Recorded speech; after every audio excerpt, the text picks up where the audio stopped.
Hey guys, so right now I'm going to show you how to use the Oblivion Potion E. So this is how you use the Oblivion Potion E. So first, if you are going to use your Oblivion Potion, you must be here at the campus or outside the campus. Why here in the campus? As you can see here, there are NPC for Shaman, Swordsman, Brawler here. So Shaman here and Brawler here. Okay, so my character is Brawler, so I'm going to come to Brawler Instructor. So guys, just in case, you can also come to instructors outside. So there are still instructor outside the campus. So yeah, medyo matagal. Okay, so here guys, nandito yung instructor. So just in case you're going to use your Oblivion Potion, just make sure that you are on the specific character. So for example here, okay, so I'm here at the Brawler Instructor. So the guide here guys is, so for example I have my Oblivion Potion. Oblivion Potion letter E is a potion where you can reset your stats and skill points. All of them will be reset. So magbaback to 0 lahat ng stats nyo and skill points. Okay, so before you go use it, please make sure that you have a lot of space in your inventory. Some said that at least 30 to 40. So I think it depends how many skills do you have. So ito kasing character ko, Brawler ko is, binili ko lang to. So sabog type kasi itong character na to. Ayun o. So yan. Target ko kasi dito is hybrid. So since all of the type, you need to get the buff. So as much as possible, I want to get all the buffs, also the skills. Now guys, let's use the Oblivion Potion E here. Okay, it says not enough space. Okay, so here I need to use my space. So I need to drop some item, I think. I just open up I think the summer costume. Okay, oh yun nga. Okay, let's try. I don't want to use my backpack pero sige, ito na nga. Okay. So here guys, this is 30 slots. So as you can see, there is 30 slots. So you don't need to drop a lot of your items since this anniversary give us free 7 days 30 slots backpack. Okay, now let's go. Okay. So guys, question. If you have 2 active or current level 97 skill, for example, will you get the 2 level 97 skill? The answer is yes. So if you have 297 skills before you reset your character, so you will receive at least 2 spear for level 97. Okay, now my goal is to create stats and skill with hybrid skills and character. I'm going to focus for POW type. But since I'm going to build a hybrid, I still need to add stats for dex type and int type. Okay, now before we proceed guys, so as I have said, if you are Tagalog, you understand what I share for my hybrid swordsman. So this is my advice to you guys. Before you get the skills, so please check the 127 skills. So for example, the required skill for upper jab, this is the 127 skill, is 320 power. Meaning you need to add stats for the POW type, at least 320. And for the dex type, you need to add at least 35. So for int type, so here for example, you need to add at least 339. So meaning I need to add at least 300 each. So if I'm going to add at least 200, then will I succeed? So you need to count, you do your own math before you get your skills, no? So since my character is 111 only, then I need to maximize my stat points. So first, I'm going to get the POW type skills muna. So here, the POW type skills for 117 is Ankle Crush. So the requirements is Makaze Kick. So the advice here guys is, as I always said, always start on the highest level of skills that you are going to take. So for example, you want to take the 127 skill of POW type, start in 127 to level 7 skill. So right now I'm going to get Makasi Kick. Since Makasi Kick is the requirement for Ankle Crush, then I'm going to get the Makasi Kick. Now the Makasi Kick requires Tornado Kick. Okay, now Tornado Kick requires Chain Kick. Okay, so these two I'm going to take. So Tornado Kick requires Chain Kick. So where is the Chain Kick here? So this is the Chain Kick. So as you can see, nag-jump siya ng ilang skill. So the skill that I don't need to take is Agility Boost and Elevated Kick plus Sonic Kick. Okay, so hindi naman siya required eh. So it's not required to be able to get the Makasi Kick and Tornado Kick. So here, as you can see, I'm not going to get the buffs yet since pwede naman nating i-take yon for the last time. Okay, so now Chain Kick. Ang requirement ng Chain Kick is Spinning Kick, then Side Kick sa Spinning Kick. Now, Side Kick and Spinning Kick, kukunin natin hanggang Chain Kick. Okay, now talk to your Brawler Instructor. Then, etc. Ay, sorry. So here guys, if you have golds, you can get the low level scroll here, additional. So here, kung gusto nyong makatipid, still nandito rin naman yung mga spear na pang low level. So I'm sorry, nagkamali ako. Just scroll down, then exchange for Spiritual Spears. So hanapin nyo yan, level 13 kasi is 127. Spiritual Spear 12 is 117. Then, okay, sorry, na-click ko siya. Okay. Spear 13, level 127. Spear 12, 117. Spear 11 is 107. Now, Spear 11 tayo kasi 107 pa lang kaya ng character ko. Okay, so Makasi Kick. Okay, ayan na yun. Okay, Craft. Okay. Then, Makasi Kick. So, Spear 11. Same lang. You will do the same. 11. Tornado Kick. Okay guys, Tornado Kick. So always check your skills, the required skills. So the required skills for Tornado Kick again is okay, Chain Kick. Okay, so again, Chain Kick lang, hindi na kailangan yung Elevated Kick. So Side Kick is level 7, Spinning Kick 27, Chain Kick is 47. Okay, so we will jump to these skills. 7, Spear 1. Spear 1. Okay, Side Kick. Then,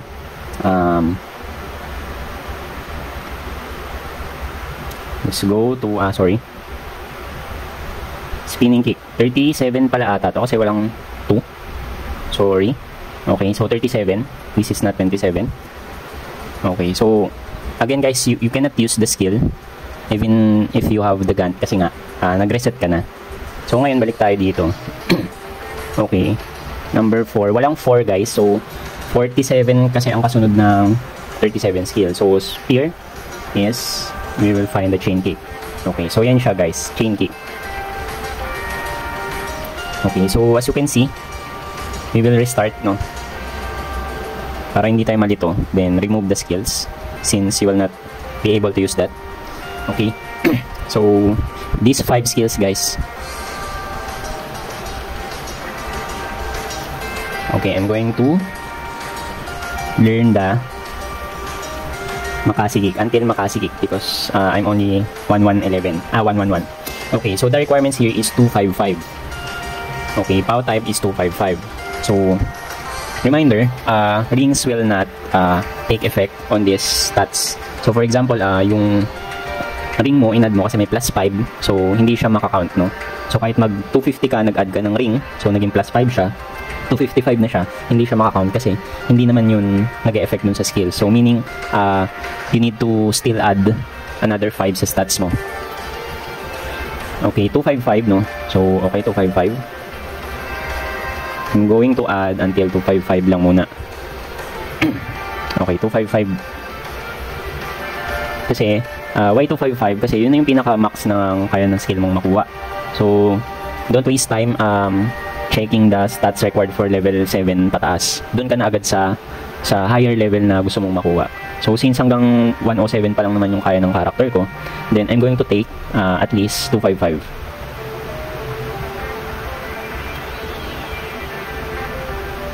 Okay. Okay, so as you can see guys, here, 255. Ayan o guys, 249 siya. So as you can see, meron akong item siguro na may additional stats ng POW. So, I think this one. Ay, hindi. Nasaan kaya yun? This one. Plus 2 yung gloves. Plus 2 and plus 4 coat. Okay, so the other one doesn't have any POW, additional POW. Okay, so I got the 6 from the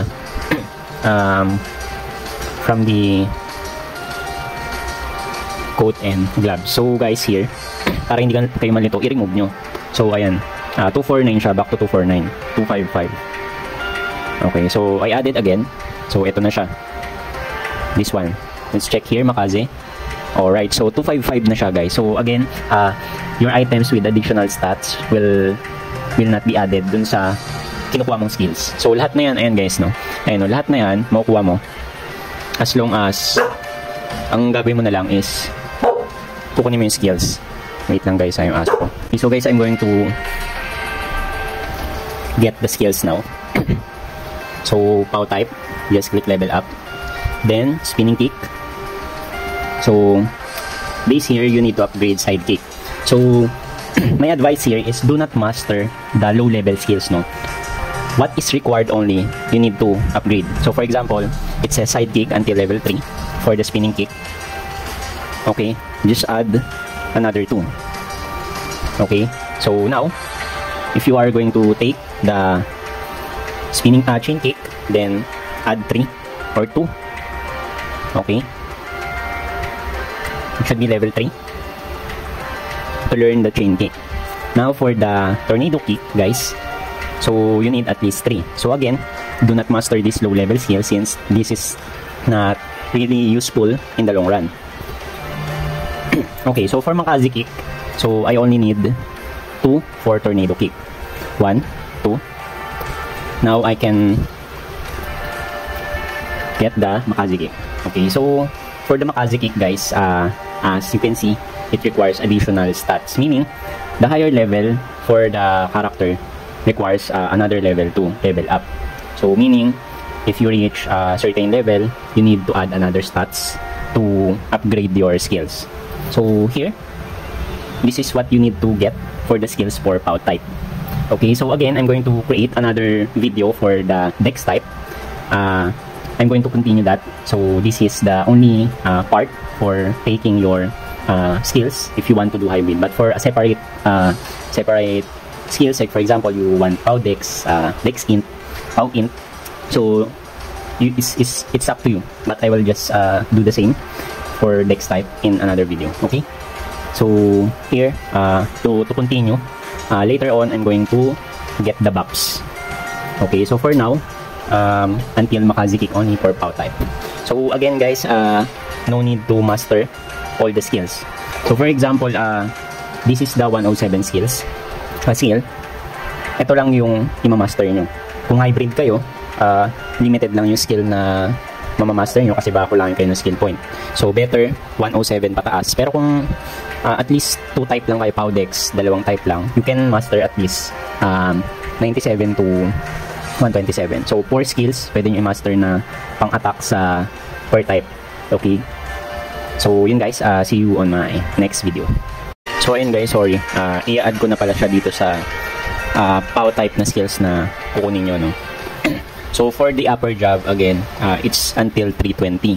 Pero since I'm not yet in the level 127, I'm not going to add until 320 stats. Okay, so guys, this is not the skills that you are going to take since hindi naman required to sa 127. But what you need to get is power kick. Power kick ba? Okay, so this one, power kick, concentration. Okay, for the buffs. So yun, we'll get the concentration. Okay. So concentration is the same for chain kick. So 47, up 57 pala. Okay, concentration.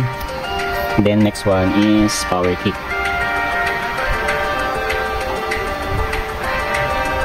Okay.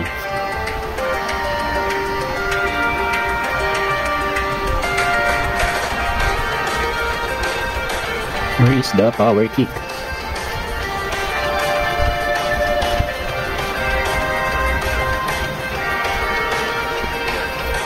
Ayun, nakita ko na.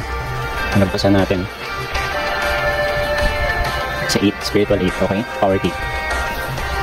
Okay, so this one guys. Power kick is for the buffs. So as you can see, andito na siya sa tab ko. Agility boost is not buffs guys, it's attack type. Okay, now let's go to concentration. So guys, when it comes to concentration and or buffs, you need to master all these buffs because this is the required buffs for your character. Okay, so these two for power type. Okay, so whether you are low level or not, master this buffs because you will need it in the long run. Okay, so for now, until Makaze Kick, I'm going to upgrade my power type until Makaze Kick only since I cannot get the Ankle Crush. Okay, so again, see you on my next video for Dex type, for the things that you are going to take and not. So guys, 3 skills ang hindi ko kunin: Agility Boost, Elevated Kick, and Sonic Kick. Okay, goodbye.